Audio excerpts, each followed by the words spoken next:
Okay. I hope you can keep those conversations going afterwards. If we could have your attention. Would you please give a warm welcome to Daniel and Ruth, Michael, Tali and Stephanie as they all come up.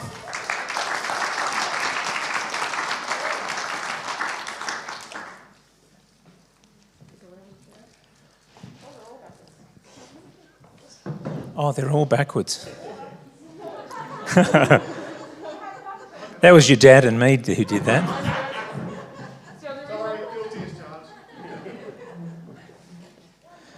Okay, well, we're trying to social distance as much as we can. In May this year, in May, we focused on Micah 6:8.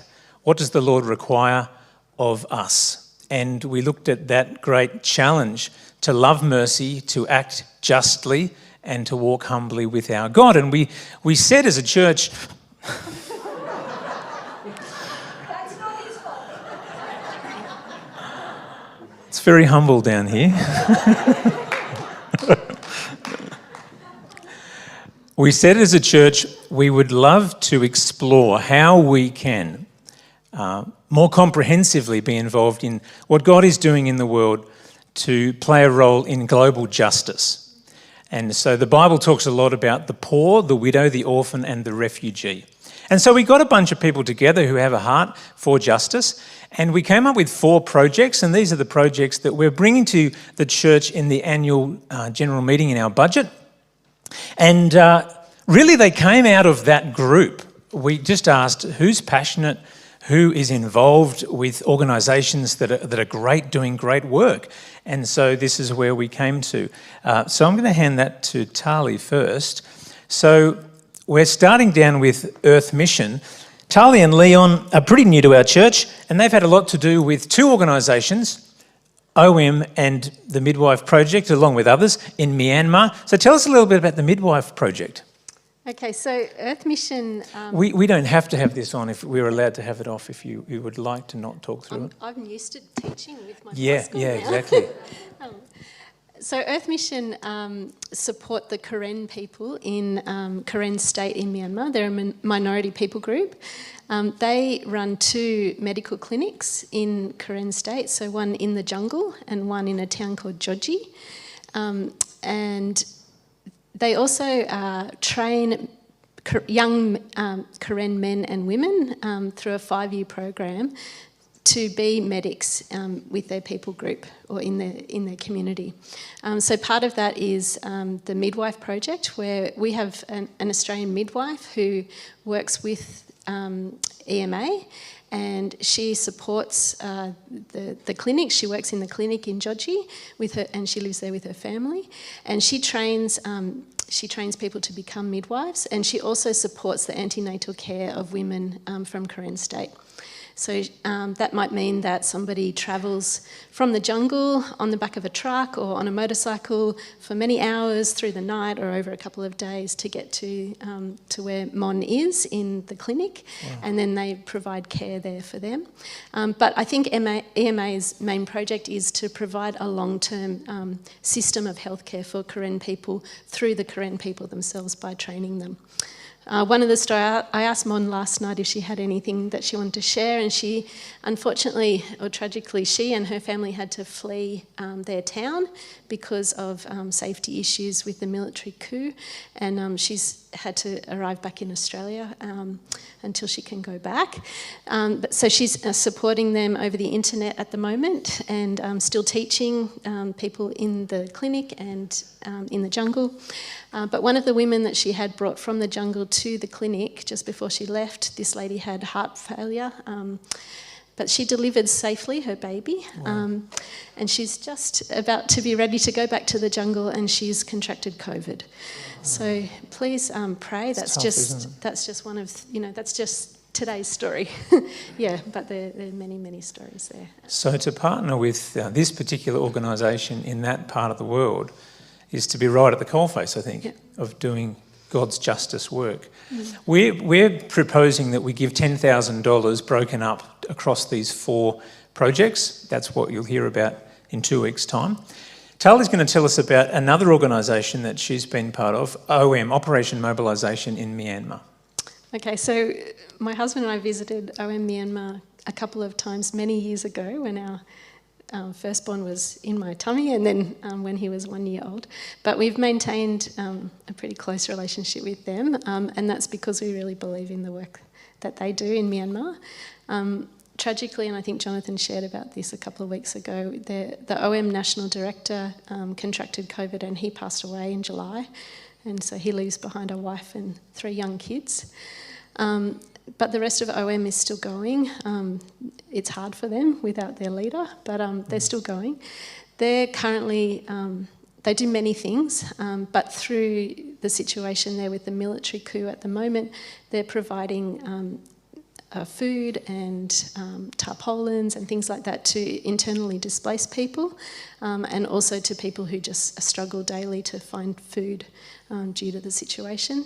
The other thing that they've been able to do through some Australian partners is to bring in oxygen concentrators and other medical supplies to help deal with the COVID situation.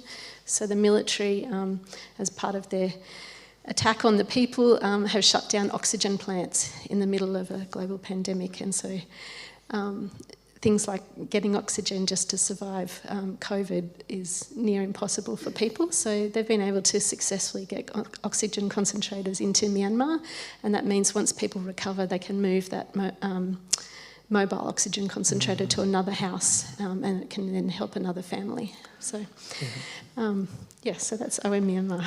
So OM is a fantastic organisation. You might have heard about the Mercy ships. They do justice work and have done for, I think, over 30 years. There's a bit of info there. So we felt like it was a great opportunity to partner with a great organisation who are just on location amongst very poor people who are really struggling. And so at the moment, we've given $2,000 to help in basic needs, but it's about development work. So it's not just relief with OM, but they're a gospel outpost in Myanmar, and we're partnering with them. So that's a real privilege. Steph's going to tell us about the Baptist World Aid Ethical Fashion Guide. Yeah, so that one is a little bit more really front-facing. This one's a little bit more macro level. We're working in terms of the big corporations that have a lot to do with a lot of global ethical issues. We know that the fashion industry has a huge contribution, not only environmentally, but in the human toll. We know that the fashion industry contributes about 10% of the carbon dioxide emissions in terms of global warming that's contributing to that. And then the human toll is just massive. We've all seen just the sweatshops and these horrible conditions that people have to work under. So Baptist World Aid puts out every year since 2013 an ethical fashion guide that follows through all these different brands and all of their different chains of supply. Where are they getting the material for their clothes? Where are they making them? How much water are they using? How many people are working on them? How much are they paying those workers? That research goes into every step of the journey, follows it all through to be able to see, is it being produced well? And then each brand gets given a grade from F to A+. Of the nearly 100 brands that participated this year and that they researched this year, only 4 got an A+. And it is really clustered around the sort of bottom middle, those sort of C and D grades. So there's a lot of work here to do, a lot of ways that we can contribute to the overall human problem of ethical production, the ways that we can engage in a way that is sensible and loving and a way that is Christ-like, even just the things that we wear. It's such a simple thing that we can do. So we're contributing to the research and things that goes on for this project, but also I really commend it to you. It's available for download online. You can make a donation and purchase it yourselves so that we can be engaging both as a church, as the big C church, and also as individuals, as a church in our homes. Great, thanks, Steph. And our final project is International Care Ministries, and Daniel and Ruth are going to tell us about that. So Ruth and I have been involved with International Care Ministries for about 10 years now, supporting their work. They were established about 30 years ago, and they've been working predominantly in the Philippines, which is a country of about 100 million people, of which a quarter of their population roughly is below their poverty line. And at the bottom of those that are in poverty are what are called the ultra poor. And there's about 7 million people in the Philippines who are in that category, and they are earning less than 70 Aussie cents a day per person. So that they're struggling to live, struggling to have enough income to put food on the table, to meet medical needs and all that sort of stuff.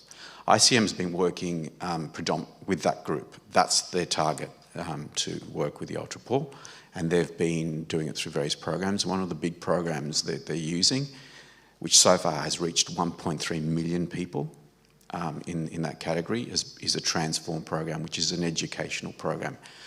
Something that Ruth and I really love about it is that ICM's got people on the ground. They've got 600 employees scattered around the Philippines working their programs, but it's with the local pastors in individual communities that ICM get involved when they're invited to bring an educational program to those communities. And it costs about $3,300 for one program, which runs for 4 months, one session a week, for 30 people in their communities, to actually educate them in ways of better living, which Ruth is going to talk about now.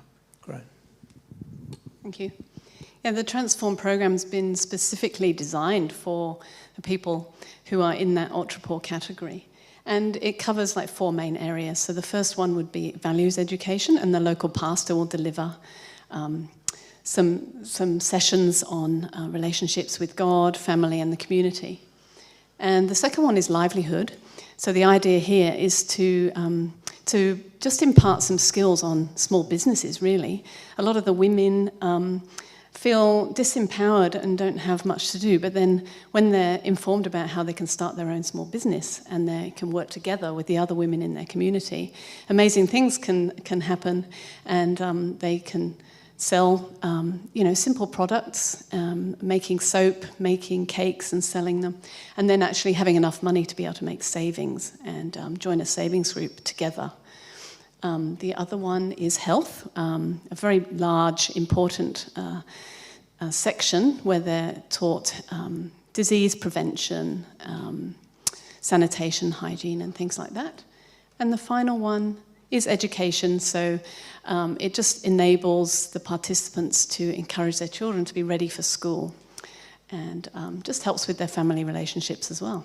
So those were the main things that the Transform program delivers. Great. So we're really excited to bring these to the church as part of our next year's budget, and an ongoing relationship that can be built, particularly in the Philippines. The Philistines in the Philippines.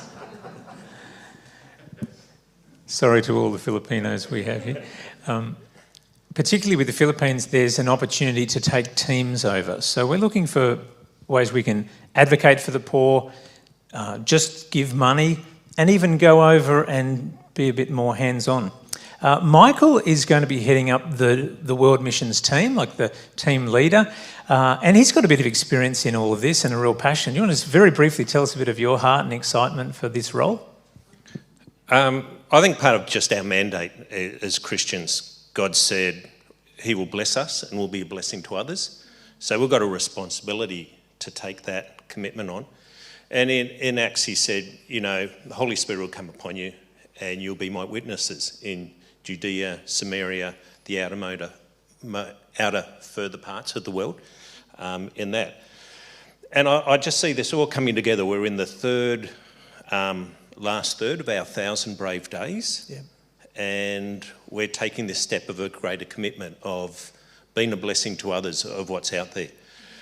I think a big part of the role of what we're doing is an educational role. So you know who our missionaries are, you know what the projects are, and you know what to be praying for, communicating with them, and sort of getting passionate about this cause of what we can do.